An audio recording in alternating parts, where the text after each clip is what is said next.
Hello, I'm Miss Jackie, and this is Word for Brothers. Let's respect our men, love our men, and support our men. So, straight out of Egypt, Hosea was raised in the projects. Daddy wasn't around, and neither was Mama, so he definitely came up the rough side of the mountain. He was constantly brought before Moses for fighting. To be fair, Hosea wouldn't start it, but he sure would end it.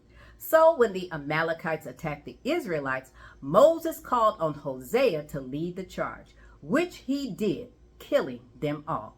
Perhaps being a felon himself, Moses understood Hosea's rough side. Over time, he basically adopted Hosea and changed his name to Joshua. And God chose Joshua, whose name means salvation, to lead the people into the promised land. We know that throughout their wilderness journey, Moses constantly prayed for people doing the same bad thing over and over, with Moses praying for them again and again. Now, other than Moses, Joshua didn't fool with too many people. He was a bit of a loner, but a keen observer.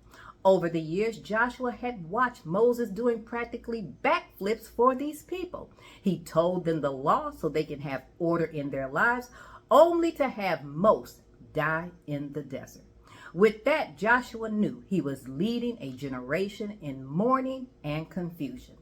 When they crossed over, everybody would have to get past their tears and fears because their enemies care less. In fact, they would welcome them. Besides that, they had already heard all the prayers that had brought them to this moment. Joshua wasn't unfeeling, but he understood the assignment. They had to fight the good fight of faith for what God had said, for what he had promised.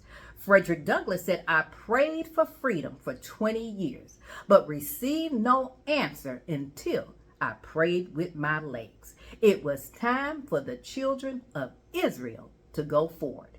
And let us uplift and praise our men who don't use prayer as a stalling tactic, but once they've heard what God has said, it's time to move and be about their Father's business. See you next time.